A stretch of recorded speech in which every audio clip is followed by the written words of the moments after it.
आज आनंदखेडा तालुका जिल्हा धुळे येथे आदर्श मल्हार बहुजन सेना ऑल इंडियाचे संस्थापक अध्यक्ष अभिलाल देवरे आणि धुळे जिल्हा तसेच महाराष्ट्रातील प्रशिक्षणार्थी आज आपल्या या ठिकाणी आपल्या स्वतःच्या हक्कासाठी म्हणजे जे मुख्यमंत्री एकनाथ शिंदे साहेबांनी प्रशिक्षण दिलं होतं, मुख्यमंत्री योजनेअंतर्गत 6 महिन्याचं प्रशिक्षण दिलं होतं।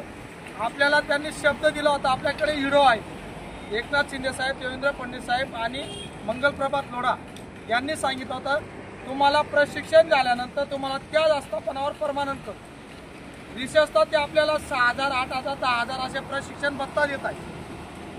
आम्हाला मुख्यमंत्री साहेबांना एकच विनंती करायची आहे, जर तुम्ही 6 महिन्यानंतर 5 महिने वाढून दिले, 11 महिने आमच्या संपल्यानंतर आम्ही रस्त्यावर यायचं का?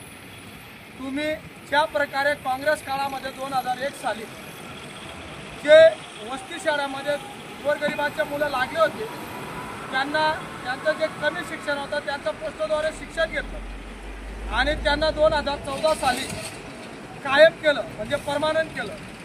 आज आम्ही तर त्यांच्यापेक्षा 2 वर्ष जास्त शिकलेलो आहे।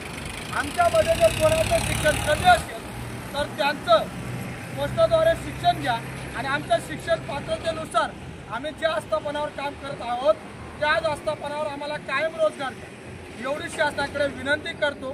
जर शासनाने या गोष्टीची दखल घेतली नाही आणि पावसाळी अधिवेशनामध्ये नाना पटोले साहेब सुद्धा आमचा मुद्दा मांडणार होते, त्यांनी सगळ्यांनी दखल घेतली नाही, आम्हाला कायम रोजगार दिला नाही, तर येणाऱ्या कालावधीमध्ये म्हणजे 24 ऑगस्टला आमचं प्रशिक्षण पूर्ण होत आहे। 25 ऑगस्टच्या दिवशी याच आनंदखेडामध्ये मी स्वतः अभिलाल देवरे आमरण उपोषण करेल आणि याला सर्वस्व जबाबदार महाराष्ट्र सरकार राहील, धुळे जिल्हा अधिकारी असतील। एवढंच बोलतो आणि इथंच थांबतो। जय हिंद।